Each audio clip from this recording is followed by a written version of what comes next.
ఆత్మీయ జీవితాలకు ఎలాంటి మాటలు అవసరమో తండ్రి, ఆ మాటలను తండ్రి మేము తెలుసుకుని నాయన మీ మాటల ప్రకారంగా మేము బ్రతికే ధన్యతను ప్రసాదించండి. విన్న మాటలు తండ్రి నిర్లక్ష్య పెట్టకుండా శ్రద్ధతో విని వాటిని తండ్రి మా హృదయాల్లో భద్రం చేసుకుని మీ మాటల ప్రకారంగా మేము గైకొనే ధన్యతను ప్రసాదించమని మీ పరిశుద్ధాత్మ సహాయాన్ని మా అందరికీ తోడుగా ఉంచి నడిపించమని యేసుక్రీస్తు వారి పేరట ఈ ప్రార్థన అడిగి వేడుకొంచున్నాము తండ్రి, ఆమేన్. మరి ఒకసారి అవకాశం ఇచ్చిన దేవునికి వందనాలు. మీ అందరికీ కూడా ప్రభువు నామంలో వందనాలు తెలియపరుచుకుంటున్నాను. మరి ఈరోజు ఒక చక్కటి సందర్భం. దేవుని సంపూర్ణ జ్ఞానం కలిగిన వారు ఎవరు? దేవుని సంపూర్ణ జ్ఞానం కలిగిన వారు ఎవరు? జ్ఞానము అనగా ఏంటి అంటే, జ్ఞానము అనగా తెలివి అనుకుంటాం మనం. జ్ఞానము అనేది రెండు రకాలుగా మనం విభజించవచ్చు.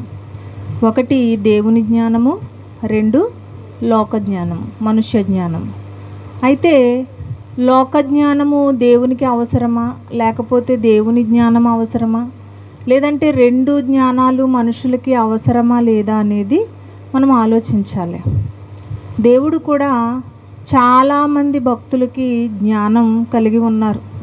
బైబిల్లో చాలామంది భక్తులు జ్ఞానవంతులుగా ఉన్నప్పటికీ కూడా అది ఎలాంటి జ్ఞానము, ఆ జ్ఞానము వలన వారికి వచ్చే లాభాలు ఏంటి అనేది కూడా మనం ఆలోచించాలి. ఈరోజు లోకంలో పండిపోయిన వారు చాలామంది ఉంటారు. జ్ఞానవంతులుగా ఉండి బాగా చదువుకుని మంచి స్థాయికి వెళ్ళిన వారు చాలా జ్ఞానవంతుడు, తెలివైనవాడు అని ఒక వ్యక్తి గురించి చెప్పుకుంటూ ఉంటారు. కానీ జ్ఞానము అనగానే ఈ లోక జ్ఞానమా, దేవుని జ్ఞానమా? ఇప్పుడు పరలోకానికి వెళ్ళటానికి ఏ జ్ఞానం అవసరమో ఆ జ్ఞానాన్ని దేవుడు మనల్ని నేర్చుకోమని చెప్పారు.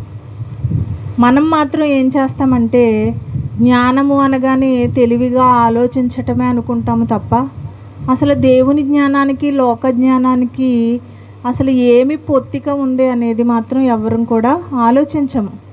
దేవుని జ్ఞానం అంటే ఏంటి, లోక జ్ఞానం అంటే ఏంటో కూడా మనం తెలుసుకోవాలి. ఇప్పుడు జ్ఞానవంతులుగా ఉన్నవాళ్ళు పరిపూర్ణ జ్ఞానం కలిగి ఉన్నారా లేదా అనేది కూడా మనం ఆలోచించాలి. ఈ జ్ఞానం గురించి ఆలోచించాలి అంటే మనకి ఏం అర్థం కావాలి? పరిశుద్ధ గ్రంథంలోని దేవుని మాటలు అర్థం కావాలి. చాలామందికి చదువుకునే స్థితి ఉన్నప్పటికీ కూడా చాలామంది వాక్యాన్ని చదవరు. కొంతమంది చదవలేని స్థితి ఉన్నవారు కూడా చదివించుకోగలిగే పరిస్థితి ఉన్న వారు కూడా పట్టించుకోరు. యవనస్తులుగా ఉన్నవారికి ఖాళీ ఉండదు. కాలేజీకి వెళ్ళటం, రావటం, బయటికి వెళ్ళిపోవటం, లేదంటే ఫ్రెండ్స్తో తిరగటం, ఇంట్లోకి వచ్చి వారి పనులు వారు చేసుకుని ఇలాగే వారి జీవితం గడిపేస్తారు తప్ప అసలు జ్ఞానము అంటే వాక్యాన్ని చదవాలి అని, అర్థం చేసుకోవాలి అని క్రైస్తవులైన వారికే లేనప్పుడు లోకస్తులకి ఎలా జ్ఞానం అబ్బుతుందో మనం ఆలోచించాలి. మనం ఒక సందర్భాన్ని కనుక ఆలోచించినట్లయితే నెహెమ్యా గ్రంథము 8వ అధ్యాయము 8వ వచనం. నెహెమ్యా గ్రంథము 8వ అధ్యాయము 8వ వచనం, పేజ్ నెంబర్ 407. నెహెమ్యా గ్రంథము 8వ అధ్యాయము 8వ వచనం. ఇటువలనే వారు దేవుని గ్రంథమును స్పష్టముగా చదివి వినిపించి జనులు బాగుగా గ్రహించున్నట్లు దానికి అర్థము చెప్పిరి. చాలమ్మా, ఏమంటున్నారు ఇక్కడ? దేవుని గ్రంథమును స్పష్టముగా చదివి వినిపించాలంట. చదువుకునే వాళ్ళు చాలామంది ఉంటారు. చాలామంది చదువుకునే వాళ్ళు వాక్యాన్ని చదవగలిగే స్థితి ఉన్నా కానీ నిర్లక్ష్య పెడతారు వాక్యాన్ని. చదవలేని స్థితి ఉన్నవారు ఏం చేయమంటున్నారో చదివించుకోవాలంటే ఎవరితోనైనా. మనకి ఏదైనా ఒక ఉత్తరం వచ్చిందనుకో ఏం చేస్తాం మనం? ఒకవేళ మనకి చదువు రాకపోతే, ఆ రాసింది మనకి అర్థం కాకపోతే ఎవరినైనా చదువు వచ్చిన పిల్లలతో చదివించుకుంటాం. ఇదివరకు ఇప్పుడంటే ఉత్తరాలు లేవు, కానీ మరి చాలా కాలం క్రితం ఉత్తరాలు వచ్చేవి. మనకు తెలిసిన వారు కుశల ప్రశ్నలు అడుగుతూ ఉత్తరాల ద్వారా సమాచారాన్ని చేరవేయటం అనేది మనకు తెలుసు. అలాంటప్పుడు మేము కూడా చాలా సందర్భాలలో మా అమ్మ వాళ్ళకి కానీ మా అమ్మమ్మ వాళ్ళకి కానీ ఏమన్నా ఉత్తరాలు వస్తే మేము ఆల్రెడీ చదువుకుని ఉన్నాం కాబట్టి ఆ ఉత్తరాన్ని చదివి వినిపించేవాళ్ళం. ఇప్పుడు దేవుడు కూడా ఏమంటున్నారంటే పరిశుద్ధ గ్రంథాన్ని చదివి వినిపించాలట. ఇంకా ఏమంటున్నారు? స్పష్టముగా చదివి వినిపించి జనులు బాగుగా గ్రహించున్నట్లు దానికి అర్థము చెప్పిరి. చూడండి, చదవమంటే టకటకా చదువుకుంటూ వెళ్ళిపోవటం కాదు. అలా చదువుకుంటూ వెళ్ళిపోతే ఎవరికైనా అర్థమవుతాయా?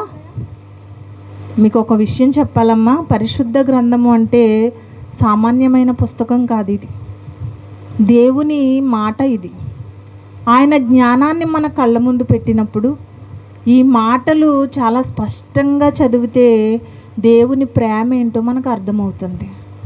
ఆయన ప్రేమ మనకి అర్థం కావటం లేదు అంటే ఆయన మాటలు కూడా మనం చదవటం లేదని అర్థం.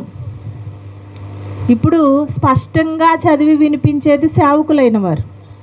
చాలామంది సేవకులు ఏం చేస్తారో చదువుకుంటూ వెళ్ళిపోతారు. ఒక పాస్టర్ గారు ఉండేవారు.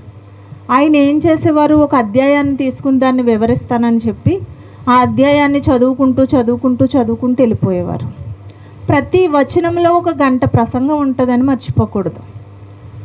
దాన్ని అనాలిసిస్ చేసి దాన్ని బాగా అర్థం చేసుకుని ఆ భావాన్ని మనం గనక చెప్పినట్లయితే 1 గంట ప్రసంగం ఒక రిఫరెన్స్లో దాగి ఉంటుందని ఎంతమందికి తెలుసు? ఒక మాటను అర్థం చేసుకోవడానికి ఎంతో టైం పడుతుంది, కానీ చదువుకుంటూ వెళ్ళిపోతే మనకి ఏమీ తెలియదు. కానీ దాన్ని పరిశీలన చెయ్యాలి అని చెబుతున్నారు. స్పష్టంగా చదవాలి, దాన్ని గ్రహించాలి, చదివిన దానిని గ్రహించాలి అని చెబుతున్నారు. గ్రహింపు ఉంటేనే, స్పష్టముగా చదివితేనే, దానిని గైకుంటేనే మనకి దేవుడు ఎవరో అర్థమవుతారు. ఈరోజు చాలామంది దేవుడు అంటే మాకు తెలుసండి, ఆయన పరలోకంలో ఉంటారు. యేసుక్రీస్తు వారు అంటే మాకు తెలుసు, ఆయన శిలువ మరణం అయిపోయారు. పరిశుద్ధాత్ముడు ఎవరో తెలుసు, బాప్తిస్మం ద్వారా మా దగ్గరికి వచ్చారు అని ఇలా చాలా చిన్నగా ఆలోచిస్తూ ఉంటారు. కానీ దేవుడు ఎవరో తెలియాలంటే తెలుసు మనకి, కానీ అతని మీద ప్రేమ పెరగాలి అంటే ఆయన గ్రంథాన్ని చదవాలి, ఆయన గ్రంథాన్ని అర్థం చేసుకోవాలి. అదే చెబుతున్నారు నెహెమ్యా గారు. ఏం మాట్లాడుతున్నారు? ఇటీవలనే వారు దేవుని గ్రంథమును స్పష్టముగా చదివి వినిపించి జనులు బాగుగా గ్రహించున్నట్లు దానికి అర్థము చెప్పిరి. ప్రజలందరూ గ్రహించాలి అని చదివిన వాక్య భాగానికి అర్థం ఏంటో తెలియజెప్తున్నారు. మీకు ఎందుకు చెప్తున్నానో ఈ మాటలు అర్థమవుతాయి. మరొక మాటను కూడా చూద్దాం. అపోస్తుల కార్యములు స్పష్టముగా చదవాలి కానీ ఇక్కడ చెప్పారు కదా. అపోస్తుల కార్యాలు తీయండి. అపోస్తుల కార్యములు 8వ అధ్యాయము 30వ వచనం. అపోస్తుల కార్యములు 8వ అధ్యాయము 30వ వచనం. ఫిలిప్పు దగ్గరకు పరిగెత్తుకుని పోయి అతడు ప్రవక్త అయిన యెషయా గ్రంథము చదువుచుండగా విని, నీవు చదువుచున్నది గ్రహించుచున్నావా అని అడుగగా అతడు, ఎవడైనను నాకు త్రోవ చూపకుంటే ఎలాగు గ్రహింపగలనని చెప్పి రథమెక్కి తనతో కూర్చుండుమని ఫిలిప్పును వేడుకొనెను. చాలమ్మా, ఇక్కడ ఒక నపుంసకుడు, ఆయన ఏం చేస్తున్నారట? ఒక గ్రంథాన్ని చదువుకుంటున్నారు. ఏ గ్రంథము అది అంటే యెషయా గ్రంథాన్ని చదువుచున్నారట. ఈలోపు ఫిలిప్పు గారు గబగబా పరిగెత్తుకుంటూ వచ్చి, అయ్యా మీరు ఒక గ్రంథాన్ని చదువుతున్నారు కదా, అది ఏంటో మీకు అర్థమైందా అని అడుగుతున్నారు. బైబిల్ మనం తెలిసిన వారు ఎంతమంది చదువుతారు? నాకు చేయి చూపించండి ఒకసారి. బైబిల్ చదివే వాళ్ళు చేయి చూపించండి. 1 2 3 4 5 6 ఇంకా అంతేనా? బైబిల్ బాగా చదవాలండి. ఎందుకంటే దేవుడు చెప్పారు కదా, యెహోవా గ్రంథమును పరిశీలించి చదువుకొనుడి. చదవాలట బైబిల్ బాగా చదవాలి. ఇక్కడ కూడా ఒక నపుంసకుడు ఏం చేస్తున్నారంటే ఒక రథము ఎక్కి రథం దగ్గర కూర్చుని యెషయా గ్రంథాన్ని చదువుచుంటుంటే అక్కడికి ఎవరు వచ్చారట? ఫిలిప్పు గారు వచ్చారు. ఫిలిప్పు గారు వచ్చి, అయ్యా మీరు చదువుతున్నది గ్రహిస్తున్నావా అని అడుగుతున్నారు.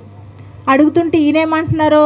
నాకు ఎవరో త్రోవ చూపకుంటే నాకు ఎలా అర్థమవుతుంది అంటున్నారు. అంటే చదివితే అర్థమయ్యే గ్రంథం కాదు బైబిల్. ఏంటమ్మా? చదివితే అర్థమయ్యే గ్రంథం కాదు. దాని భావాన్ని తెలియపరచాలి, దానిని గ్రహించాలి. మనం చదివిన దానిని గ్రహించాలి. పాఠ్య పుస్తకాలలో స్టోరీలు ఉన్నట్టుగా ఉండదు బైబిల్. బైబిల్ చాలామంది బాగా చదువుకున్న వారు కూడా బైబిల్ చదవడం అలవాటు లేకపోతే చదవలేరు. అలాంటిది మరి ఈ గ్రంథాన్ని చదువుతున్నప్పుడు నాకు ఎవరు చెప్పకోకుండా ఉంటే నాకు ఎలా అర్థమవుతుంది అని అడుగుతున్నారు నపుంసకుడు. అప్పుడు ఏం చేస్తున్నారు ఫిలిప్పు గారు? అతడు రథము ఎక్కి తనతో కూర్చుండుమని ఫిలిప్పును వేడుకొనెను. అతడు లేఖనము అందు చదువుచున్న భాగం ఏదనగంటే ఫిలిప్పు గారు రథం ఎక్కి చదవటం ప్రారంభించారు. చదివిన దానికి అర్థం చెప్పటం ప్రారంభించారు. ఎవరైనా చెబితేనే కదా అర్థమవుతుంది. దేవుడు కూడా ఆ ఫెసిలిటీ మనందరికీ ఇచ్చారు. మనకి చదివిన వెంటనే అర్థం కాదు అని మనకి సేవకులని ఏర్పాటు చేశారు. చదివిన దానిని భావరూపంలో చెప్పటానికి సేవకులను ఏర్పాటు చేసిన చాలామంది సేవకులు వాక్యాన్ని ఏం చేస్తున్నారో కలిపి చేర్పేస్తున్నారు.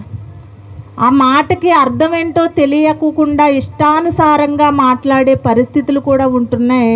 తద్వారా విశ్వాసులు కూడా ఏం చేస్తున్నారో, సేవకులు ఏది చెబితే అది వింటాం తప్ప అసలు ఏం మాట్లాడుతున్నారో గ్రహించుకునే పరిస్థితి కూడా లేదు. అందుకే వాక్యం ఎవరైతే కరెక్ట్గా చెప్తారో, ఉన్నది ఉన్నట్టుగా ఎవరైతే చెబుతారో మీరు వెతుక్కుని వెళ్ళిపోవాలి. అక్కడికి వెతుక్కుని వెళ్ళాలి. ఏది పడితే అది చెప్తారు. పలానా చోటకి వెళ్తున్నాను, నేను అక్కడికే వెళ్తాను, అక్కడి నుంచి నేను మారను అంటే కుదరదు. ఎందుకంటే దేవుడు వాక్యంలో ఉన్నది ఉన్నట్టుగా ఎవరైతే చెబుతారో వాళ్ళని మనం వెతుక్కుని అక్కడికి వెళ్ళి వాక్యాన్ని నేర్చుకోవాలి. లేదంటే చాలా ప్రమాదంలోకి వెళ్ళిపోతాం మనము అని గ్రహించాలి. మరొక మాట కూడా చూడండి, ఇర్మియా గ్రంథము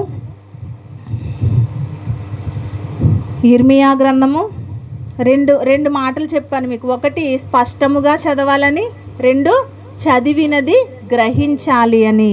మూడో మాటగా ఇర్మియా గ్రంథము 33వ అధ్యాయము, ఇర్మియా గ్రంథము 33వ అధ్యాయము 3వ వచనం చూడండి. నాకు మొరపెట్టుము, నేను నీకు ఉత్తరం ఇచ్చేదను, నీవు గ్రహింపలేని గొప్ప సంగతులను, గూఢమైన సంగతులను నీకు తెలియజేతును. చాలండి. ఏమంటున్నారు ఇక్కడ? దేవుణ్ణి అడగాలట. మీరు నాకు మొర్రపెట్టండి, నేను మీకు ఉత్తరం ఇస్తాను. నీవు గ్రహింపలేని చాలా సంగతులు ఉన్నాయి కదా పరిశుద్ధ గ్రంథంలో, అవన్నీ కూడా మీరు గ్రహించేటట్టుగా నేనే మీకు గూఢమైన విషయాలన్నింటినీ కూడా మీకు తెలియపరుస్తాను అని దేవుడే చెబుతున్నారు. దేవుడు ఇంత చక్కగా నేను నేర్పిస్తాను, వాక్య భాగాన్ని మీరు చదవండి, అందులో ఉన్న గూఢమైన విషయాలు అంటే లోతైన విషయాల్ని కూడా మీకు తెలియపరుస్తాను అని దేవుడే మనకి సాక్ష్యం ఇస్తున్నప్పుడు మనం దేనికి భయపడాలి చెప్పండి? ఒకరికి చదువు రాకపోయినా, ఒకరికి చదువు వచ్చినా, ఇద్దరికీ కూడా అర్థమయ్యే విధానంలో దేవుడు చెప్పటానికి సిద్ధంగా ఉన్నారు. ఆయన చెప్పడము అంటే ఆయన ఎంతోమంది సేవకులను ఈ లోకంలో ఉంచారు. సేవకుల ద్వారా ఎన్నో మాటలు వెళుతూ ఉంటున్నాయి. ముందు మీరు ఏం చేయాలట? దేవుణ్ణి అడగాలట. దేవుణ్ణి అడిగితే ఏం చేస్తారు? ఆయనే ఉత్తరం ఇస్తారు. ఆయన్ని అడగాలి. అడిగితేనే తప్ప మనకి ఏది కూడా దొరకదు. నేను అడిగానండి, నాకు వాక్యం రానప్పుడు, వాక్యం చెప్పలేని పరిస్థితి ఉన్నప్పుడు, నాయనా నేను వాక్యం నేర్చుకోవాలి, మీ ప్రేమ ఏంటో తెలుసుకోవాలి, మీ మాటలు చెప్పాలి, నాకు ఆసక్తి ఉంది కానీ ఏమీ తెలియదు నాయనా, నాకు అన్నీ తెలియపరచండి అని నేను దేవుణ్ణి అడిగాను. నేను సుమారుగా అడిగిన 5-10 సంవత్సరాలకి నాకు వాక్యం బాగా అర్థమైంది. మరి ఇంత చక్కగా దేవుణ్ణి అడిగితే ఆయన మనకు అన్నీ అనుగ్రహిస్తున్నప్పుడు మనం దేనికి భయపడాలి చెప్పండి? దేవుడే మనకి అన్నీ ఇస్తాను అన్నప్పుడు మనం దేనికి భయపడాలి? దేనికి భయపడాలి? దేవుణ్ణి అడుగుతున్నామా మనం? నాయన నాకు వాక్యాన్ని నేర్పించండి అని అడిగామా ఎప్పుడైనా? ఏదో వెళ్ళి చెప్పేసింది వినేసి వచ్చేయడం తప్ప ఏనాడు కూడా దేవుణ్ణి వాక్యం గురించి ఎవ్వరు కూడా అడగరు. దేవుణ్ణి అడిగే విషయాలు చాలా ఉంటాయి. మనం ఏమడుగుతాం? మీకు తెలుసు కదా, ప్రార్థన చేసామంటే దేని గురించి అడుగుతాం? ఈ శరీరానికి సంబంధించిన వాటి గురించే మనం అడుగుతూ ఉంటాం. ఏమడుగుతాం?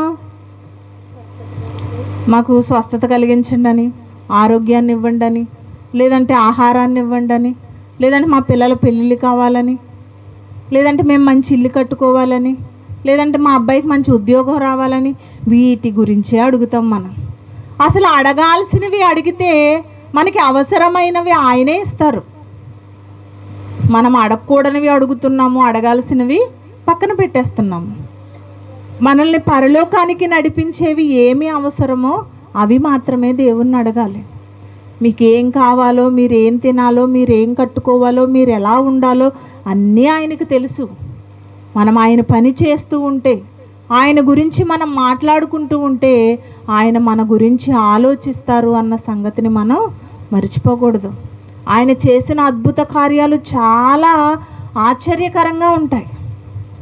అద్భుతాలు చాలా ఆశ్చర్యకరంగా ఉంటాయి. మనం అనుకుంటా ఊహించలేని సంఘటనలు జరిగినప్పుడు ఈ పని అయిపోయిందని ఆనందపడతాం తప్ప ఇది దేవుని వల్లే జరిగింది అని అర్థం చేసుకోలేము.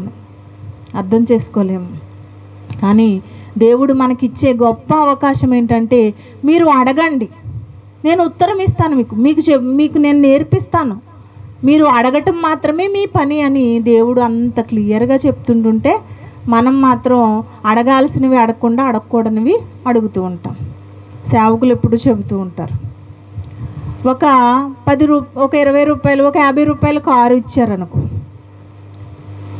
ఇప్పుడు అనిల్ అంబానీ ఉన్నారు కదా, అనిల్ అంబానీ ఎవరు? ఒక గొప్ప వ్యక్తి, డబ్బున్న వ్యక్తి. అలాంటి వ్యక్తి దగ్గరికి వెళ్ళి ఒక 100 రూపాయలు కారు బొమ్మ అడిగితే ఎలా ఉంటుంది? వాళ్ళ పిల్లలు వెళ్ళి, నాన్న నాకు 100 రూపాయలు కారు కావాలంటే ఎలా ఉంటుంది? అసలు వాళ్ళకి 100 రూపాయలు అంటే అది చిల్లర కంటే చాలా తక్కువ, చిల్లరతో సమానం వారికి. అలాంటిది ఒక 50 లక్షల రూపాయల కారు కావాలంటే ఒక అర్థం ఉంది. వాళ్ళ కోటీశ్వరులు కాబట్టి, ఎంత డబ్బుని లెక్క చేయరు కాబట్టి అడుగుతారు. ఈరోజు మన కన్న తండ్రి అయిన దేవుడు అప్పర కుబేరుడండి. ఆయన అంత కోటీశ్వరులు ఎవరు లేరు ప్రపంచంలోని. ఈ సర్వం, విశ్వం అంతా కూడా ఆయనదే, పరలోకం ఆయనది, భూమి అంతా కూడా, విశ్వం అంతా కూడా ఆయనదే, మనందరము కూడా ఆయన వారమే. అలాంటప్పుడు ఆయన్ని ఏం అడగాలి? మనం ఆయన్ని అడగమన్నవి అడగాలి తప్ప ఆయన్ని అడగకూడనివన్నీ అడుగుతూ చాలా తక్కువ చేసి చూస్తున్నాం మనం దేవుణ్ణి. గొప్పవారైనా గొప్పవారిని గొప్పవే అడగాలి. మనం ఏం చేస్తామో చాలా చిన్నవి, నాయన కాళ్ళు నొప్పులు వస్తున్నాయి, తలనొప్పి వస్తుంది, నడుము నొప్పి వస్తుంది, కడుపు నొప్పి వస్తుంది, చిన్నవి అడుగుతూ ఉంటాం. ఆయనకు తెలీదా? అడగొచ్చు, అన్నీ అడగొచ్చు, కానీ ఆయన అడగమన్నవి కూడా మనం అడగాలి. ఆరోగ్యం మనం ఎందుకు అడుగుతాం? ఆయన పని చేయటానికి ఆరోగ్యం కావాలని అడుగుతాం దేవుణ్ణి. ఇవి మాత్రమే కాదు, ఇదిగో గూఢమైన సంగతులు చాలా ఉన్నాయి పరిశుద్ధ గ్రంథంలో. అవన్నీ నేను మీకు తెలియపరచాలి అంటే మీరు నన్ను అడగాలి. ఆయన్ని అడగకుండా ఆయన తెలియపరిచారనుకో, మనకి ఈ మాటల విలువ అర్థమవుతుందమ్మా? అర్థమవుతుందా? అర్థం కాదు కదా.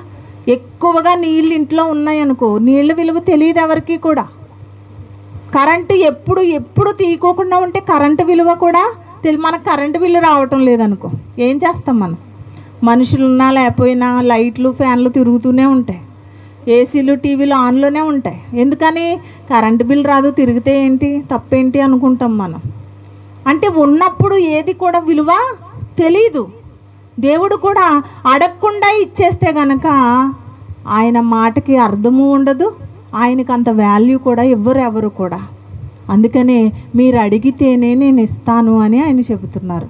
మరి మనం అడుగుతున్నామా ఆయన్ని అనేది కూడా ఆలోచించాలి. ఇక్కడ 3 సంగతులు చెప్పాను మీకు.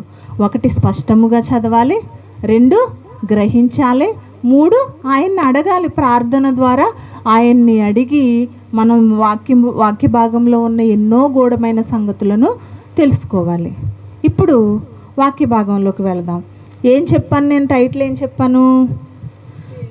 దేవుని సంపూర్ణ జ్ఞానము కలిగిన వారెవరు? ఎప్పుడైతే దేవుణ్ణి అడుగుతామో ఆయన మనకి జ్ఞానాన్ని ఇవ్వటానికి ఇష్టపడతారు. అలాగా అడిగిన వారికి ఒకరికి ఇచ్చారు జ్ఞానాన్ని. ఎవరైనా? సొలొమోను గారికి జ్ఞానం ఇచ్చారు. వారు కాకుండా ఇంకా జ్ఞానవంతులు ఉన్నారు. ఎవరు వారు అంటే తూర్పు దేశపు జ్ఞానులు. నిజంగా తూర్పు దేశపు జ్ఞానులకి జ్ఞానం ఉందా అండి? జ్ఞానం ఉందా? నిజంగా వారికి జ్ఞానం ఉంటే వాళ్ళు ఎవరాల్లో? ఖగోళ శాస్త్రవేత్తలు. ఎన్నో గ్రంథాలను చదువుకుని ఫలానా బెత్లెహేములో ఎక్కడో ఒక చోట ఒక ఆయన పుడతారు అని ఎక్కడో చదువుకుని వచ్చారు. వాళ్ళు వచ్చి ఏం చేశారు? వాళ్ళు హేరోదు రాజు దగ్గరికి వెళ్ళారు. హేరోదు రాజు దగ్గరికి వెళ్ళటం వల్ల వచ్చే నష్టం ఏంటి చెప్పండి? నష్టం ఏంటి? ఇదిగో యూదులకు ఒక రాజు పుట్టబోతున్నాడు, ఆయన ఎక్కడ పుట్టారు అని అడగటానికి వెళ్ళారు. నిజంగా జ్ఞానవంతులైతే హేరోదు దగ్గరికి వెళ్ళి రాజు ఎవరు పుడతారన్న రాజు దగ్గరికి వెళ్ళి అడుగుతారు ఎవరైనా? మీ ప్లేస్లోకి, మీ స్థానంలోకి ఇంకొక రాజు వస్తున్నాడు అని రాజు దగ్గరికి చెప్తారు ఎవరైనా? తెలివి ఉన్న వాళ్ళు ఎవరైనా చెబుతారా? వాళ్ళకి లోక జ్ఞానం అంటే ఉంది తప్ప అసలు ఇదిగో మరి రాజు దగ్గరికి వెళ్ళి అడిగారు అంటే అది పరిపూర్ణమైన జ్ఞానమే అంటారా? చదువులో ఉంది వారికి జ్ఞానం. చాలామందికి చదువులో జ్ఞానం ఉంటుంది, లోకంలో జ్ఞానం ఉండదు. చదువుతారు, బాగా చదువుతారు, కానీ లోక విషయాలు ఏమీ తెలీదు. కొంతమందికి దేవుని జ్ఞానం ఉంటుంది, లోక జ్ఞానం కొంచెం కూడా తెలీదు. ఇలా ఉంటారు చాలామంది. ఏది పట్టుకుంటే దానిలోనే నైపుణ్యత అనేది సంపాదించుకుంటారు తప్ప మిగతా విషయాలు ఏమి కూడా తెలీదు. అలాంటి వారిని మేధావులు, జ్ఞానవంతులు అని కూడా సర్టిఫికెట్లు ఇచ్చేస్తూ ఉంటారు. కానీ ఈ ఖగోళ శాస్త్రవేత్తలు, జ్ఞానం కలిగిన వారు ఏం చేశారు? వీళ్ళు తూర్పు దేశపు జ్ఞానులైన వారు ఒక నక్షత్రాన్ని పట్టుకుని ఆ నక్షత్రం వెంబడి వెళ్ళిపోయారు. చాలా దినాలు ప్రయాణం చేసి మరి యేసుక్రీస్తు వారు ఎవరో తెలుసుకోవటానికి వెళ్ళారు. వీళ్ళ చేసిన ఆ తప్పు వలన హేరోదు రాజు దగ్గరికి వెళ్ళి అడగటం వలన అక్కడ నష్టం ఏం జరిగింది? 2 సంవత్సరాల మగపిల్లలందరినీ కూడా చంపించేశాడు హేరోదు రాజు. ఎందుకు చంపించేశాడు? ఇదిగో జ్ఞానవంతులైన వీళ్ళు ఉన్నారు కదా, తూర్పు దేశపు జ్ఞానులు ఉన్నారు కదా, వాళ్ళ వెళ్ళి పెట్టారు అక్కడ నిప్పు. అవునా కదా? మనం తూర్పు దేశపు జ్ఞానులు అంటే నిజంగా ఖండాంతరాలు దాటి వచ్చారు యేసుక్రీస్తు వారిని చూడడానికి, వాళ్ళంత జ్ఞానవంతులు లేరు అనుకుంటున్నా. అది దేవుడిచ్చిన జ్ఞానం కాదు, అది వెర్రి జ్ఞానం. వెర్రి జ్ఞానం. ఆ నక్షత్రాన్ని అయితే కనిపెట్టారు, అది నడుస్తున్నప్పుడు దానితో ప్రయాణం చేశారు, అంతవరకు కరెక్టే. కానీ వెళ్ళకూడని ప్రదేశానికి వెళ్ళారు. హేరోదు రాజు దగ్గరికి వెళ్ళి అడగటం వలన హేరోదు ఏం చేశాడు? నా స్థానంలోకి వేరొక రాజు రావటం నేను సహించలేననుకున్నాడు. ఇదిగో ఇప్పుడే పుట్టారు అంటున్నారు కదా, 2 సంవత్సరాల లోపు పిల్లల్ని చంపేస్తే నా స్థానంలోకి వేరే ఎవ్వరూ రారు అనుకున్నాడు హేరోదు. అందులో యేసుక్రీస్తు వారు కూడా ఉంటారు అనుకున్నారు. 2 సంవత్సరాల మగపిల్లలందరినీ కూడా చంపించేస్తే మొత్తం ఆ రామ అంతా కూడా ఏముంది? అంగలార్పు, ఏడ్పు. పిల్లలు చచ్చిపోవడం అంటే మాటలా? చిన్న చిన్న పిల్లలు 2 సంవత్సరాల లోపు పిల్లలందరినీ కూడా చంపించేశారు. ఇదిగో ఈ తూర్పు దేశపు జ్ఞానుల వల్ల. జ్ఞానము అంటే అన్ని విషయాలు తెలియాలి, లోక జ్ఞానం తెలియాలి, దేవుని జ్ఞానం తెలియాలి, అన్నీ తెలియాలి, అన్నింటిలోని నైపుణ్యత ఉండాలి. కానీ మిడిమిడి జ్ఞానంగా కొద్దిగా తెలుసుకుని వచ్చి ఎంత ప్రమాదంలోకి తీసుకుని వెళ్ళిపోయారో ఆ గ్రామంలో ఉన్న ప్రజల్ని మనం అర్థం చేసుకోవాలి. ఇప్పుడు తూర్పు దేశపు జ్ఞానులది పరిపూర్ణమైన జ్ఞానం అంటారా? కాదు. ఎందుకంటే వాళ్ళకి వాక్య జ్ఞానం అయితే అస్సలు లేదు. అలాగని లోక జ్ఞానం పరిపూర్ణంగా ఉందంటే అది లేదు. వారు చదువుకున్న గ్రంథాలు వరకే వారికి జ్ఞానం ఉంది. ఆ జ్ఞానాన్ని బట్టే వారు బెత్లెహేముకు వచ్చారు, హేరోదు రాజు దగ్గరికి వచ్చారు తప్ప వారికి పరిపూర్ణమైన జ్ఞానం అయితే లేదు. అలాగని మరి సొలొమోను గారికి ఉందా పరిపూర్ణమైన జ్ఞానం? ఏమా లేదా? దేవుడిచ్చారా జ్ఞానం? దేవుడిచ్చింది పరిపూర్ణమైన జ్ఞానమేనా? ఏమ్మా చూద్దాం. అయితే పరిపూర్ణమైన జ్ఞానం అంటున్నారు కదా, ఒకసారి తూర్పు దేశపు జ్ఞానుల గురించి ఒక మాట చూసుకుని సొలొమోను దగ్గరికి వెళ్దాం. 1 కొరింథీయులకు వ్రాసిన పత్రిక కొరింథీయులకు వ్రాసిన మొదటి పత్రిక 2వ అధ్యాయము 7 నుంచి 8 వచనాలు చూడండి. దేవుని జ్ఞానము మర్మమైనట్టుగా బోధించుచున్నాము. ఈ జ్ఞానము మరుగై ఉండెను. జగదుత్పత్తికి ముందుగానే దీనిని దేవుడు మన మహిమ నిమిత్తము నియమించెను. అది లోకాధికారులలో ఎవనికిని తెలియదు. అది వారికి తెలిసి ఉండిన ఎడల మహిమా స్వరూపియగు ప్రభువును సిలువ వేయకపోయి ఉందురు. అంటే దేవుని జ్ఞానము ఎవ్వరికి కూడా లేదంట లోకాధికారుల్లో. దేవుని జ్ఞానం ఉంటే ఏం చేద్దరు వాళ్ళు? యేసుక్రీస్తు వారిని సిలువ వేద్దురా? నిజంగా దేవుని జ్ఞానం కలిగిన వారే గనక ఉంటే యేసుక్రీస్తు వారిని సిలువ వేద్దురా? మీరు చెప్పండి. ఏమో అర్థమవుతున్నాయా? ఈజీగానే చెప్తున్నానా? దేవుని జ్ఞానం ఉన్నవారు యేసుక్రీస్తు వారిని సిలువ వేయగలరా? వాళ్ళ గొడవ ఎందుకండి, మనం ఉన్నాం. ఈ కాలంలోనే యేసుక్రీస్తు వారు ఉన్నారు. దేవుని జ్ఞానంతో ఉన్నాం మనం. దేవుని జ్ఞానం కలిగిన వారంగా ఉండి యేసుక్రీస్తు వారిని సిలువ వేసే పరిస్థితి వస్తే ఏం చేస్తాం? ఏం చేస్తాం చెప్పండి? సిలువ వేయొద్దు, అతను దేవుని కుమారుడు అని చెప్తామా? మరి పేతురు గారు చెప్పారు అలాగా? అమ్మా, పేతురు గారికి దేవుని జ్ఞానం లేదా? మరి అప్పటికి లేదా? జ్ఞానం ఉంది కానీ పరిపూర్ణమైన జ్ఞానం లేదు ఆయనకి. దేవుని కుమారుడు అని తెలుసు, కానీ ఆయన ప్రాణభయం ఎక్కువ. ప్రాణాన్ని కాపాడుకోవడం అంటే దేవుని కోసం ప్రాణాలు తెగించే అంత జ్ఞానం లేదు అప్పటికి వారికి. తర్వాత వచ్చింది క్రీస్తు వారు శిలువ మరణం అయిన తర్వాత వచ్చింది తప్ప ముందుగా అంత పరిపూర్ణమైన జ్ఞానంలోకి అయితే శిష్యులు రాలేదు. చాలామంది శిష్యులు, 12 మంది శిష్యులు. తోమా గారు ఏమన్నారు? ఆయన గాయాల్లో వేలు పెట్టి చూస్తేనే తప్ప అసలు ఆయన నిజమైన దేవుని కుమారుడు అని నేను నమ్మను అన్నారు. ఆయన తిరిగి లేచారు అన్న సంగతిని కూడా నేను నమ్మను అన్నారు. ఇంకా అందులో ఇంకొక ఆయన దొంగ ఆయన ఉన్నారు, ఇస్కరియోతు యోధ. ఈయనైతే ఏకంగా సిలువకే అప్పగించేశారు. అలాంటి శిష్యులు ఉన్నారు క్రీస్తు వారు వెనక. ఏమ్మా, ఇంకా యాకోబు యోహానులు కూడా ఉన్నారు. సమరయుల ప్రాంతాలని కాల్చేయాలని యేసుక్రీస్తు వారిని పర్మిషన్ అడుగుతున్నారు వాళ్ళు. అంటే క్రీస్తు వారు అనుచరులుగా ఉండి పరిపూర్ణమైన జ్ఞానంలో వారు లేరు. ఈరోజు మన పరిస్థితి కూడా మనం ఏం చేస్తాం? ఆయన దేవుని కుమారుడు అని చెప్తే మమ్మల్ని ఎక్కడ చంపేస్తారో అని మనకి నిజం తెలిసినా కానీ చెప్పం. మనం అక్కడి నుంచి ఎస్కేప్ అయిపోతాం, మనం పారిపోతాం. మన వరకు వస్తేనే తప్ప మనకు తెలీదు. నోటి మాట ద్వారా మనం ఎన్నైనా చెప్తాం. దేవుని జ్ఞానం కలిగిన వారం కదమ్మా, మరి దేవుని కుమారుడు కదా యేసుక్రీస్తు వారు. అలాంటి పరిస్థితి వస్తే చెప్తాము అనుకుంటాము, కానీ ఆ చెప్పే అంత తెగింపు, ఆ చెప్పే అంత పరిపూర్ణమైన జ్ఞానం మనం కలిగి ఉండాలి ముందు. అలాంటి జ్ఞానం మనకు లేకపోతే మనము చెప్పలేము. అదే అంటున్నారు ఇక్కడ, దేవుని జ్ఞానం ఎలా ఉందంట? మర్మమైనట్టుగా బోధించుచున్నాము. ఈ జ్ఞానము మరుగై ఉండెను. అంటే కనిపించనిదిగా ఉందా? అర్థం కానిదిగా ఉంది దేవుని జ్ఞానం. ఏమా, దేవుని జ్ఞానం పరిపూర్ణతలోకి తీసుకుని వెళ్ళాలి అంటే ఏదో ఒక గొప్ప విషయం జరగాలి. ఆ పరిపూర్ణతలోకి వచ్చిన వారెవరో మనకు తెలియాలి. తూర్పు దేశపు జ్ఞానులకైతే పరిపూర్ణమైన జ్ఞానం కాదు కదా. తూర్పు దేశపు జ్ఞానులు అంటే వారు చదువుకున్న గ్రంథాలను బట్టి జ్ఞానవంతులని పిలిచారు తప్ప వారికి పరిపూర్ణమైన జ్ఞానం లేదు వారికి. ఇప్పుడు సొలొమోను గారికి ఉందన్నారు కదా. సొలొమోను గారికి ఉందమ్మా పరిపూర్ణమైన జ్ఞానం? ఎంతమంది ఉందంటున్నారు, ఎంతమంది లేదంటున్నారు? నాకు చేయి చూపించండి. మీరు ఏ మాట చెప్పినా దానికి నా దగ్గర సమాధానం ఉంది. దేవుని జ్ఞానం సొలొమోను గారికి దేవుడు ఇచ్చారా లేదా? ఇచ్చిన వాళ్ళు చేయి చూపించండి. ఏమ్మా ఉన్నారా? దేవుని జ్ఞానం సొలొమోను గారికి ఇచ్చారు. అంటే పరిపూర్ణమైన జ్ఞానవంతులే కదా సొలొమోను గారు, కాదా? అంటే సగం మంది ఇటు సగం మంది అటు ఉన్నారు కదా. రాజ్యాలను పరిపాలించే జ్ఞానం ఇచ్చారా? దేవుని జ్ఞానం ఇవ్వలేదా?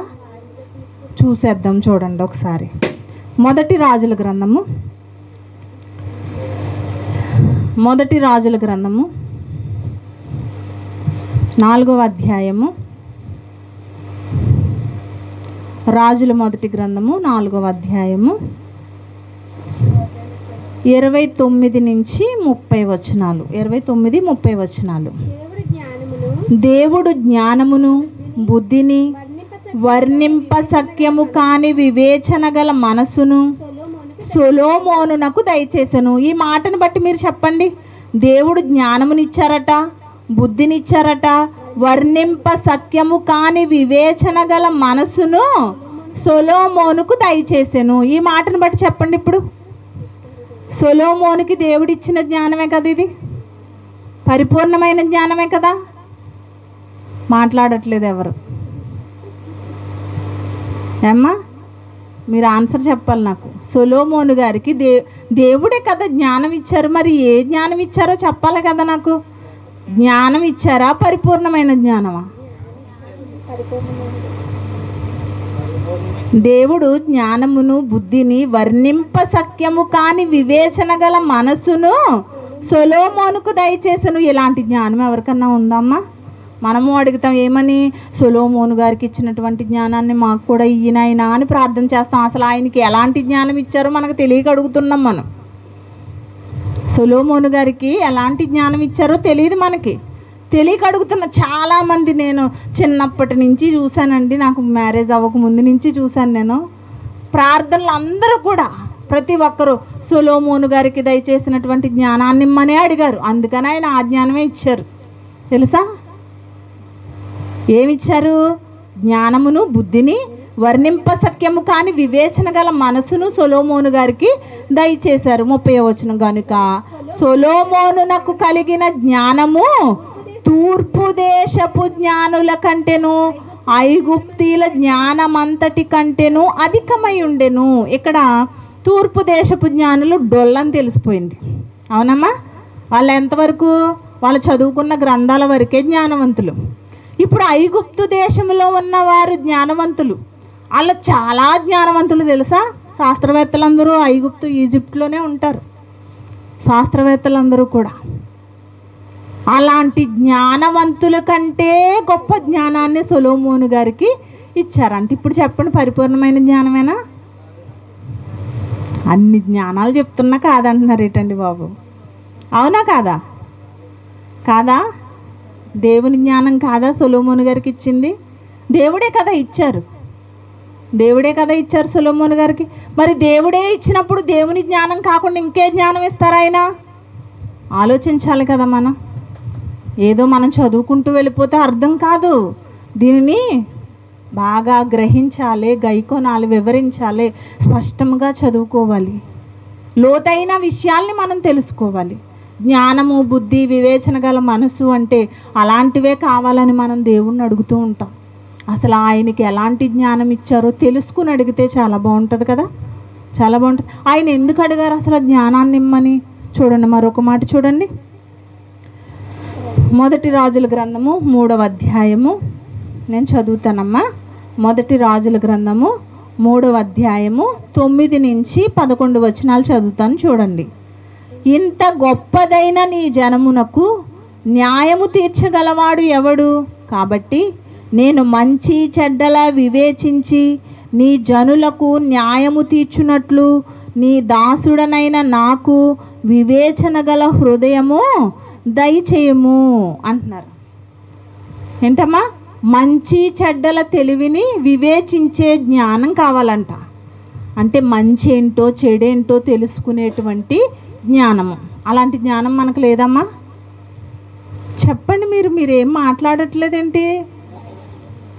మంచి చెడులు తెలుసుకునే జ్ఞానం ఉందా లేదా మనకి? మరి ఉన్నదాన్ని ఎందుకు మరలా దేవుణ్ణి అడగటం? సొలొమోను లాంటి జ్ఞానాన్ని మాకు కావాలని అడుగుతున్నాం కదా. మనకి మంచేదో చెడేదో తెలిసినప్పుడు మనం సొలొమోను గారి జ్ఞానం కావాలని ఎందుకు అడుగుతున్నాం? అంటే ఆయన ఏం జ్ఞానం అడిగారో ఎందుకు అడిగారో మనకు తెలియదు అన్నమాట, తెలీదు. అందుకే ఆయన ఏమంటున్నారు? ఇంత గొప్పదైన నీ జనమునకు అనగా ఇశ్రాయేలీయులకు న్యాయము తీర్చగలవాడు ఎవరు లేరు. కాబట్టి నేను మంచి చెడ్డలు వివేచించి నీ జనులకు అనగా ఇశ్రాయేలీలకు న్యాయము తీర్చున్నట్లు నీ దాసుడనైన నాకు వివేకము గల హృదయము దయచేయము.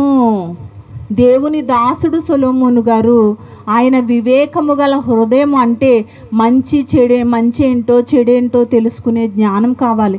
ఎందుకో తెలుసా? నీ ప్రజలైన ఇశ్రాయేలీలు ఉన్నారు కదా, ఆ ఇశ్రాయేలీలకు తీర్పులు చెప్పటానికి నాకు జ్ఞానం కావాలి నాయన అని అడిగారు ఆయన. అర్థమైందమ్మా? ఏమడిగారు ఆయన? మరి ఇశ్రాయేలీలకు తీర్పులు చెప్పే జ్ఞానం మనకెందుకు చెప్పండి? మనకెందుకు? మంచి ఏంటో చెడేటో తెలిసినప్పుడు ఆ మంచి చెడులు తెలిసే జ్ఞానం కావాలని ఎందుకు దేవుణ్ణి అడగటం? మనం అది వద్దు ఇది వద్దు, మనకి ఇంకా ఏదో కావాలి. అంటే ఈయనకి ఉన్నటువంటి జ్ఞానం ఎంత గొప్పదంటే తూర్పు దేశపు జ్ఞానుల కంటే గొప్ప జ్ఞానం అంట. ఐగుప్తీల జ్ఞానము కంటే గొప్ప జ్ఞానం. అంటే వారికి ఉన్న జ్ఞానానికంటే గొప్ప జ్ఞానం. ఎంత జ్ఞానవంతుడో తెలుసైనా? పండిపోయారు లోకంలో. మనుషుల్ని బాగా చదివేశారు సొలొమోను గారు. వారి మనస్తత్వాలేంటో బాగా చదివారు సొలొమోను గారు. మనం కూడా చదువుతాం, మనుషుల్ని చూడగానే మోసపోతాం మనం, అవునా కదా?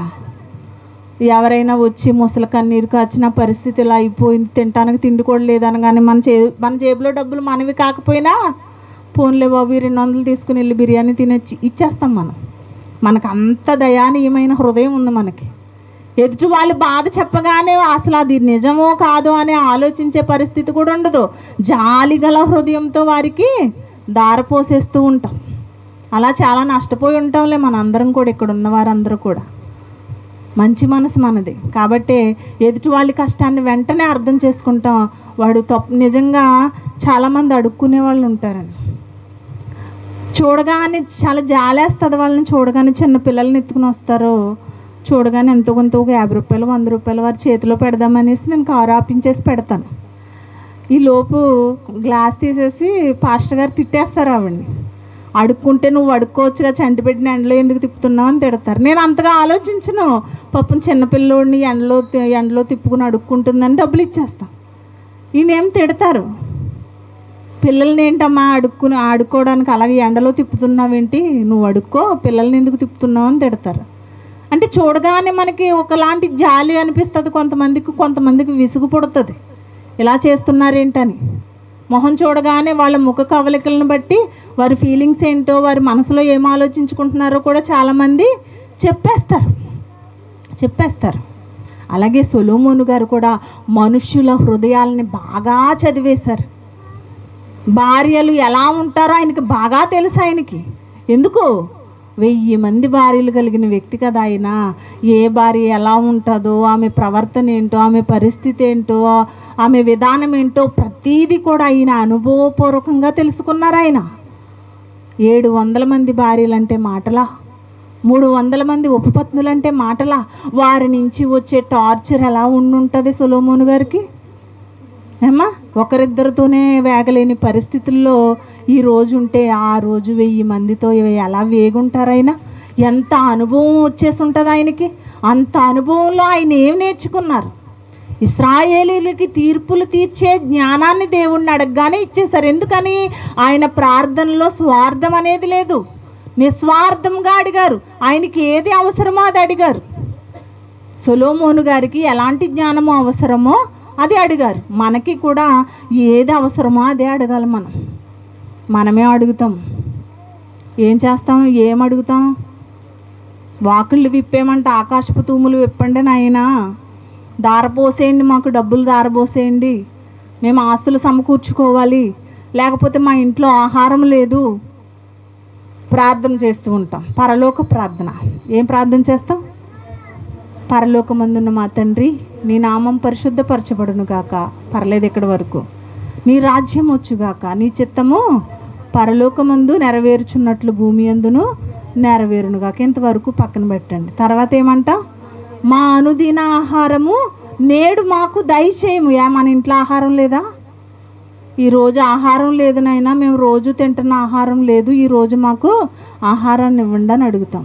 అసలు ఆలోచన లేకుండా ఎలా అడుగుతాం చెప్పండి? మనకు ఉన్నదాన్ని ఎందుకు అడుగుతాం చెప్పండి? మనకు 1 కోటి రూపాయలు ఉన్నాయనుకో, మనకి ఎలాంటి పని లేదు వాటితో, ఎలాంటి పని లేనప్పుడు 1,00,00,000 రూపాయలు మన దగ్గర ఆస్తి ఉన్నప్పుడు ఎదుటివారిని 1,00,000 రూపాయలు అడిగి తెచ్చుకుంటామా? అవసరం లేదు కదా మనకి. అప్పటికి తెచ్చుకోం కదా. అవసరమైనవి కావాలి తప్ప అనవసరమైనవి మనకెందుకు? ఆహారం అంతా ఇంట్లో చక్కగా డబ్బాలు నిండా సరుకులన్నీ పెట్టుకుని మా ఆహారం మాకు దయచేయండి అని దేవుణ్ణి అడుగుతున్నాము అంటే అసలు మనకి ఏం కావాలో ఒక క్లారిటీ లేదు. దేవుని దగ్గర కూడా ఏం అడగాలో అనేది ఒక క్లారిటీ లేదు దేవుణ్ణి. అందుకని మనం ఏది పడితే అది అడుగుతూ ఉంటాం. ఏం లేదండి, మనకు తెలియకే అడుగుతున్నాం అవన్నీ కూడా. కానీ మనకి తెలిసేటట్టుగా మనం ఈ దేవుణ్ణి ఏం అడగాలో తెలుసుకోవాలి. ముందు దేవుణ్ణి ఏం అడగాలో తెలుసుకోవాలి. ఇంకా కిందకి చదువుతున్నాను చూడండి. సొలొమోను గారి ప్రార్థన దేవునికి ఎందుకు నచ్చింది? ఎందుకు దేవుడు సొలొమోను గారి ప్రార్థన విన్నారు? ఆ ప్రార్థన బట్టి ఆయనకి ఎందుకు జ్ఞానాన్ని ఇచ్చారు అనేది కూడా కింద వచనాలు చూద్దాం. సొలొమోను చేసిన ఈ మనవి ప్రభువునకు అనుకూలమాయను గనుక దేవుడు అతనికి ఇలాగూ సెలవిచ్చెను, దీర్ఘాయువునైనను ఐశ్వర్యమునైనను నీ శత్రువుల ప్రాణమునైనను అడుగక న్యాయములను గ్రహించుటకు వివేకము అనుగ్రహించుమని నీవు అడిగితివి. ఏమడిగారమ్మీనా? ఏం అడగలేదు, దీర్ఘాయువుని అడగలేదు. మనమైతే నాయన ఒక అమృతాన్ని పంపించండి, అమరత్వాన్ని పొందుకోవాలి, నేను ఈ ప్రపంచం అంతమైపోయినా కానీ నేను చచ్చిపోకూడదు. ఎవరైనా మరణాన్ని ఇష్టపడతారేంటి అమ్మా? వినండి జాగ్రత్తగా. ఎవరైనా మరణాన్ని ఇష్టపడతారా? ఇష్టపడరు. అందరూ కూడా బ్రతకాలనే కోరుకుంటారు. నిజంగా దేవుడు అమ్మ 3 వరాలు కోరుకుంటే ఏం కోరుకుంటాం చెప్పండి? మనం ఏం కోరుకుంటాం? డబ్బు బంగారం, నాకు ప్రపంచంలో ఉన్న అందరికంటే ఎక్కువ ఆస్తిని నాకు ఇచ్చేయండి తండ్రి అని అడుగుతాం మనం. మళ్ళీ అలాగడిగితే ఏమనుకుంటారో దేవుడు అనుకుని ఉంటుంది మనసులో. అయినా సరే మీరు అడగమన్నారా అని అడిగాను తప్ప నాకైతే అవసరం లేదనుకుంటాం దేవుని దగ్గరే. అక్కడ కూడా దేవుణ్ణి మోసం చేస్తూ ఉంటాం మనం. మీరు అడగమన్నారు కాబట్టి అడుగుతున్నానంటారు. ఇంకా శత్రువుల ప్రాణాలను అడుగుతామా మనం? ఖచ్చితంగా అడుగుతామండి ఈ మాట. ఫలానోడు బాగుపడకూడదండి, ఫలానా వాడు నాశనం అయిపోవాలని కోరుకుంటాం మనం. ఎప్పుడు కూడా వాడు నన్ను ఎంతో బాధ పెట్టాడు, వాడు నాశనం అయిపోవాలని కోరుకుంటాం మనం. దేవుడు ఏదైతే అడగొద్దన్నారో ఆ 3 విషయాలు కూడా అడుగుతాం. దీర్ఘాయువు అడుగుతాము, శత్రువుల ప్రాణాలను అడుగుతాం, ఐశ్వర్యాన్ని కూడా అడుగుతాం. ఈ 3 సొలొమోను గారికి అవసరం లేదు. ఐశ్వర్యాన్ని అడగాలంటే అడగొచ్చు, కానీ ఆయన అడగలేదు. ఆయనకి ఏది అవసరమో అది అడిగారు. కానీ దేవుడు ఏమి ఇచ్చారు ఆయనకి? వాటితో పాటు ఐశ్వర్యాన్ని కూడా ఇచ్చేశారు.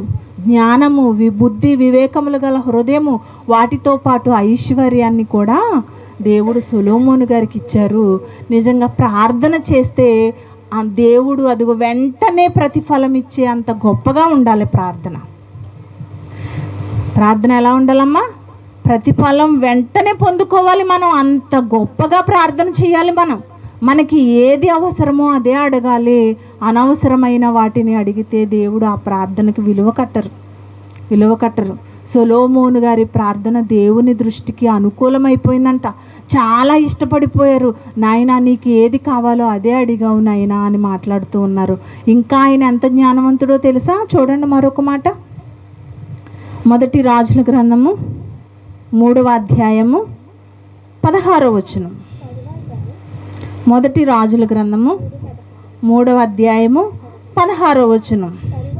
తరువాత వేశ్యలైన 2 స్త్రీలు రాజునద్దుకు వచ్చి అతని ముందర నిలిచిరి. ఈ సందర్భం తెలుసు కదా మీకు? చదివితే టైం ఎక్కువ అవుతుంది. ఈ సందర్భం తెలుసు కదా? 2 స్త్రీలు ఉన్నారట. 2 స్త్రీలకి ఏమైంది? ఇద్దరికి ఒక్కొక్కరికి మగబిడ్డలు పుట్టారు. అంటే 2 మగబిడ్డలు. ఇందులో వీళ్ళిద్దరూ ఏమైంది? ఒక ఆమె 2 కన్నారట, పడుకున్నారట. ఒక ఆమె ఏం చేసింది? ఆదమరిచి నిద్రపోయింది. చంటి బిడ్డ పక్కలో ఉంటే నిద్ర పడుతుందమ్మా తల్లికి. తెల్లవారులు ఆ బిడ్డను కాచుకుంటూనే ఉంటారు. వాడు అటు తిరుగుతాడు, ఇటు తిరుగుతాడు, మెదులుతాడు. పాపం తల్లికి నిద్ర ఉండదు. కొన్ని నెలల పాటు నిద్ర పట్టదు తల్లికి. అలాంటిది మరి ఈమెం తల్లో కానీ నిజంగానే కన్నా 2-3 రోజులకి ఆమె ఆదమరిచి నిద్రపోయిందట. నిద్రపోగానే ఏమైపోయింది?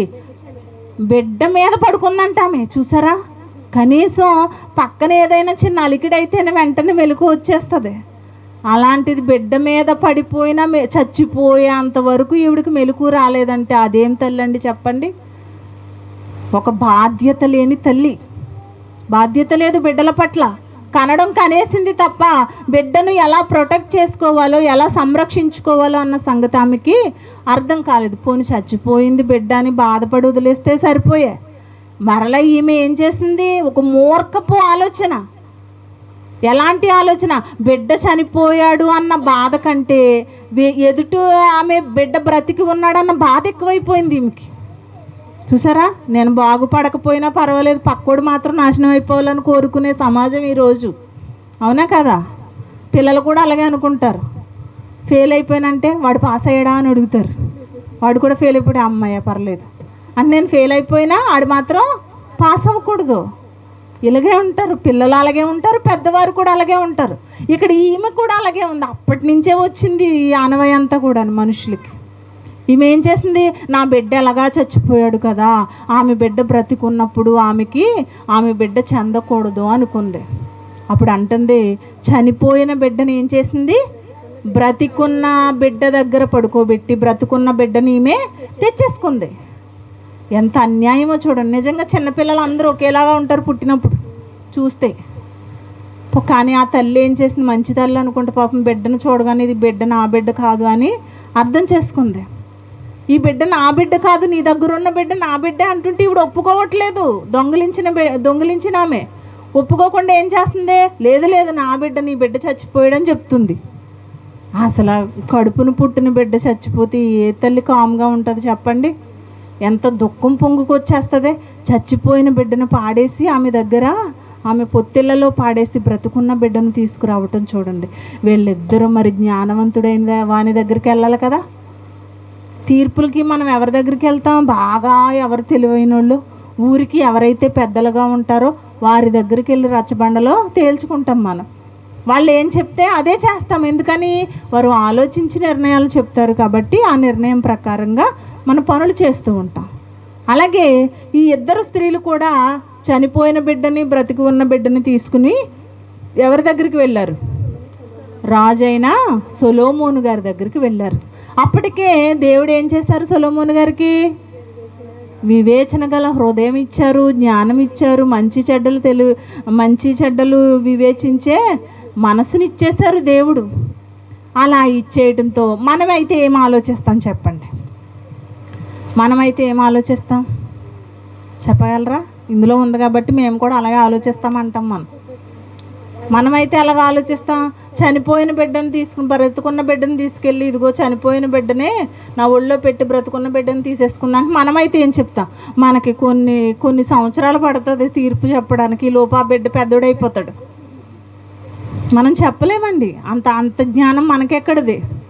సొలొమోను గారు ఆలోచించలేదు అసలు. ఈ బిడ్డ ఎవరి బిడ్డ అని తేల్చడానికి ఒకే ఒక తీర్పు చెప్పారు. నిజంగా సెన్సేషనల్ అయిపోయిందండి అప్పుడు ఆయన చెప్పిన తీర్పు. ఏం చెప్పారు?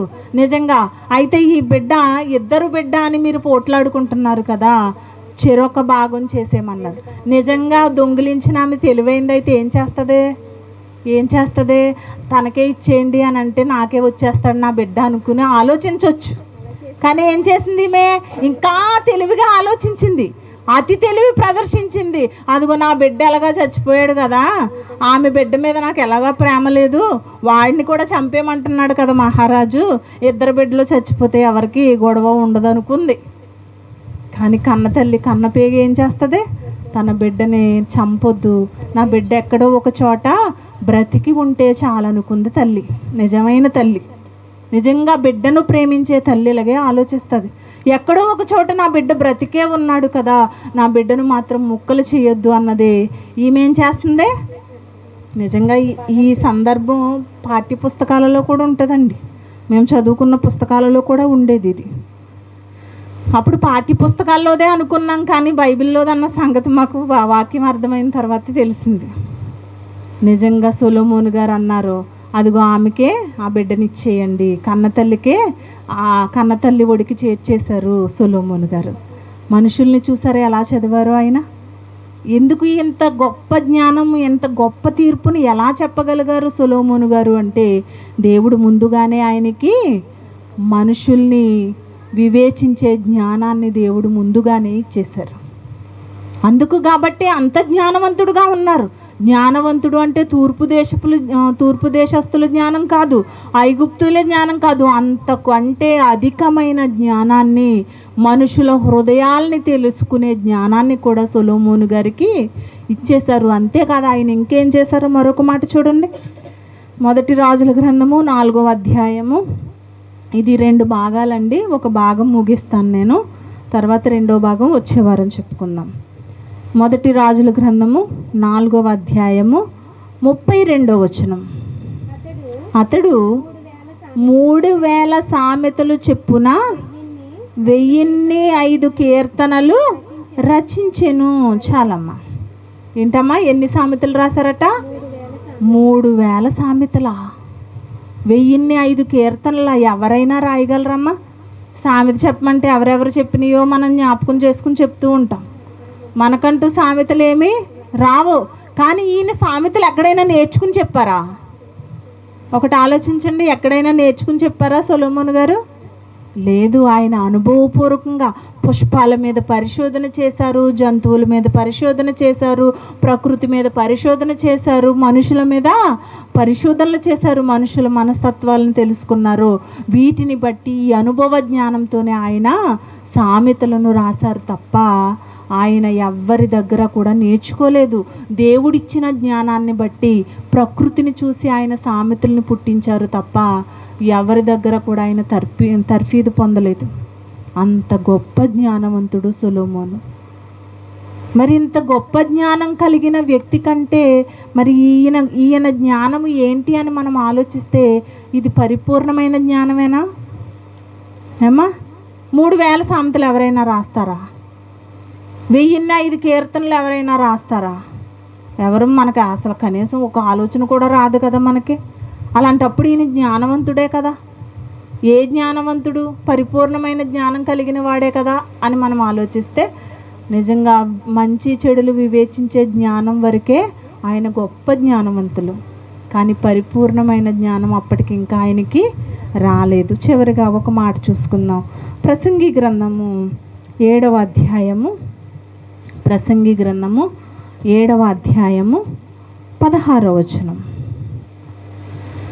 ప్రసంగి గ్రంథము 7వ అధ్యాయము 16వ వచనం.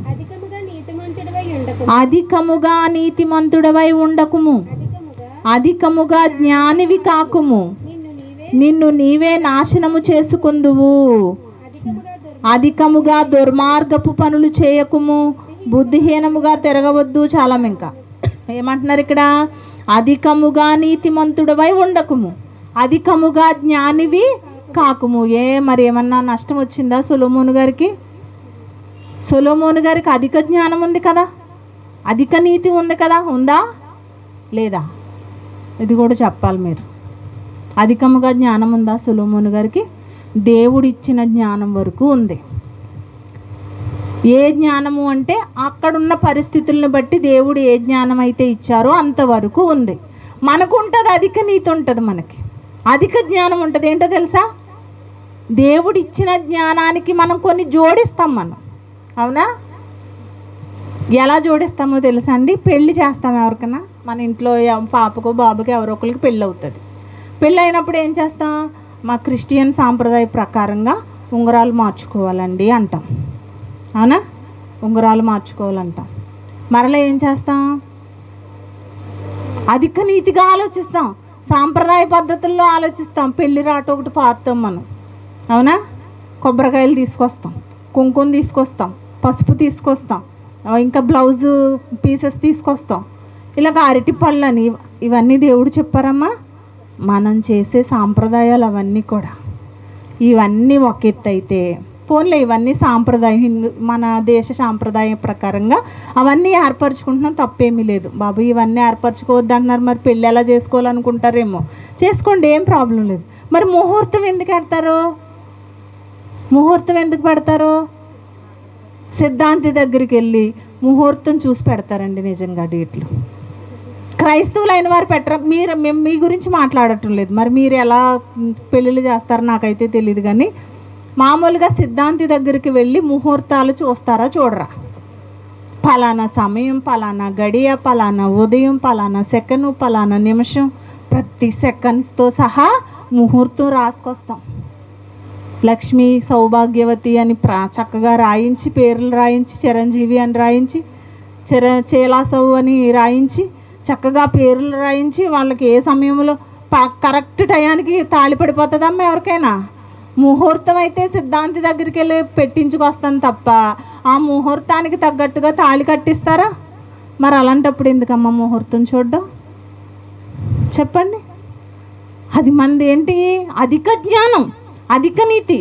అంటే బయట వాళ్ళు చేస్తున్నట్టు మేము కూడా చెయ్యాలి, వాళ్ళు చేస్తున్నారు కదా మేము చెయ్యాలి. దేవుడు చెప్పిన నియమం కాదు కదా అది. ఏదో ఒక రోజు మనకి ఖాళీగా ఉన్న రోజు, మన బంధువులందరినీ ఎప్పటికైతే పిలుచుకుంటామో ఆ కొద్ది సమయం తీసుకుని ఏదో ఒక రోజు మంచి రోజు చక్కగా పెట్టుకోవాలి. మనం మంచి రోజు అంటే ముహూర్తపు రోజు అని ఒక పంతులు గారి దగ్గరికి వెళ్ళి పెట్టుకొస్తూ ఉంటారు. వాక్యం తెలిసిన వారు, క్రైస్తవులు అనబడిన వారు, దేవుని జ్ఞానాన్ని కలిగిన వారు కూడా ఇలా చేస్తే మరి అది ఏ జ్ఞానం అవుతుంది చెప్పండి అమ్మా? అజ్ఞానులేనా? అజ్ఞానమే అది. మన భారతదేశానికి కొన్ని సాంప్రదాయాలు ఉన్నాయి, వాటికి ఏమీ నేను అడ్డు పెట్టడం లేదు.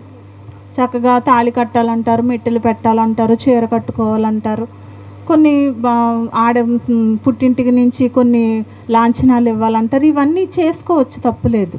అవి మనం పెట్టుకున్న కట్టడలు అవి. కానీ ముహూర్తాలు అనేవి ఎందుకమ్మా చెప్పండి?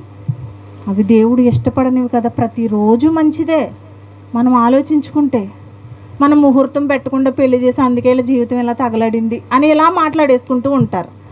మనమే నిర్ణయాలు తీసుకుంటాం. లేకపోతే ఎవరైనా మనకి ఇష్టం లేని వ్యక్తులు ఎవరైనా ఎదురొస్తే ఎక్కడికి బయటకు వెళ్ళం మనం. అవునా? వెళ్తామా బయటికి? వెళ్ళం. నిజంగా దేవుడు అనుకోవాలి. కానీ మనం క్షేమంగా ఉండాలంటే మనం క్షేమంగా ఉంటాం. ఎవరు ఎదురొచ్చినా కానీ మనం వెళ్ళొచ్చు, ప్రాబ్లం ఏమీ లేదు. మనం చిన్న చిన్న వాటికి భయపడుతూ నిజంగా మనం భయపడ్డట్టుగా ఏదన్నా జరిగింది అనుకోదుగో దానివల్లే జరిగింది అని మనం నిర్ధారించేసుకుంటాము. అలాంటి పనులు క్రైస్తవులు అనబడిన వారికి తగవమ్మా, నిజంగా తగవు.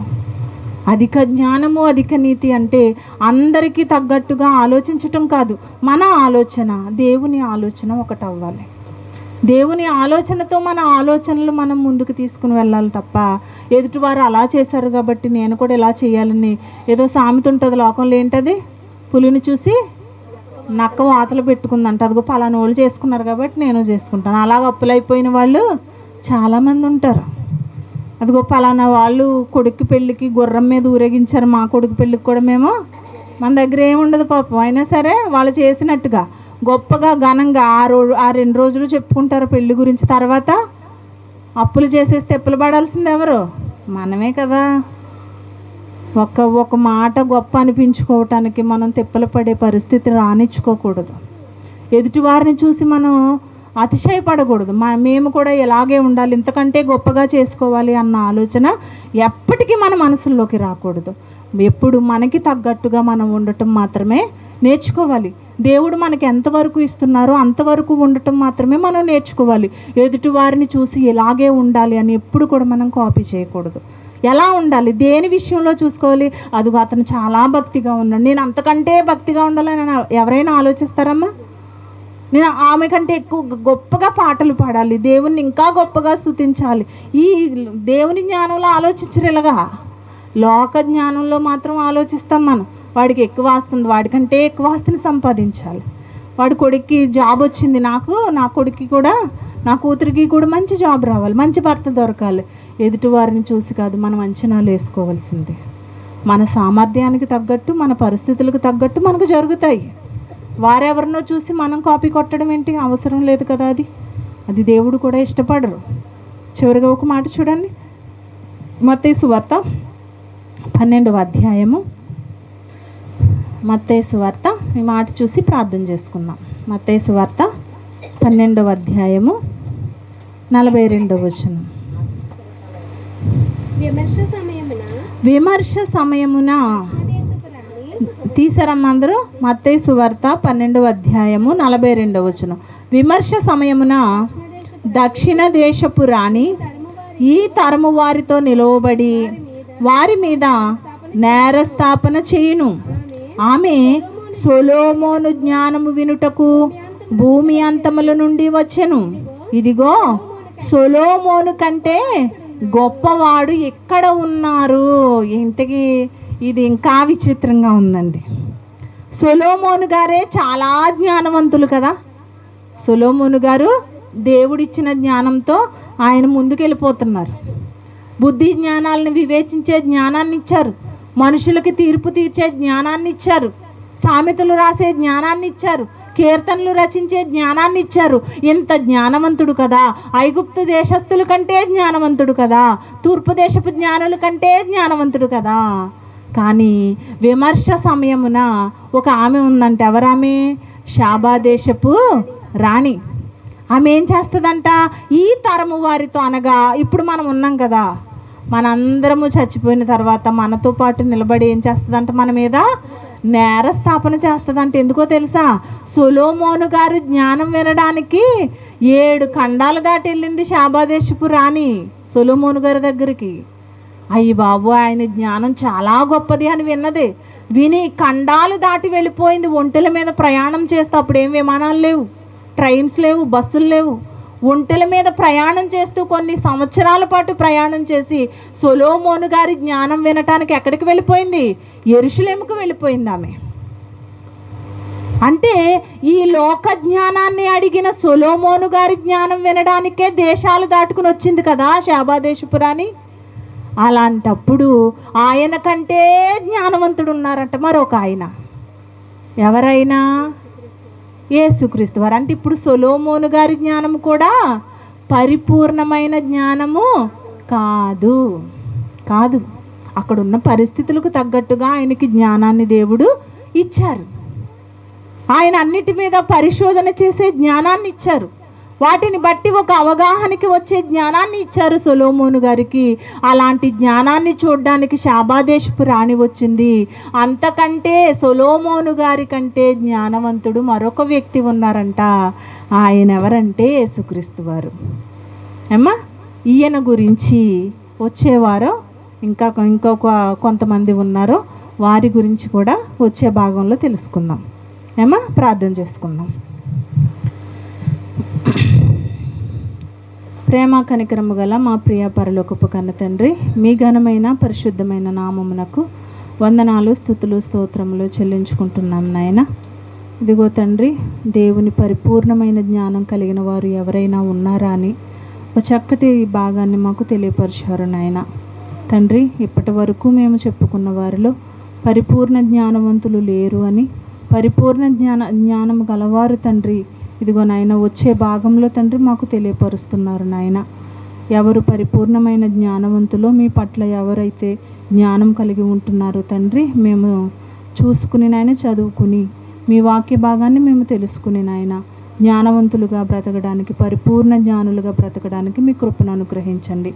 వచ్చిన బిడ్డలందరినీ దీవించి ఆశీర్వదించండి నాయన. ఇదిగో తండ్రి, విన్న మాటల్ని విడిచిపెట్టకుండా తండ్రి, ఆ మాటలన్నింటినీ కూడా మా హృదయాల్లో భద్రము చేసుకుని నాయన, మీకు ఇష్టమైన బిడ్డలుగా మేమందరము బ్రతికే ధన్యతను ప్రసాదించమని యేసుక్రీస్తు వారి పేరట ఈ ప్రార్థన అడిగి వేడుకొంచున్నాము తండ్రి. ఆమేన్.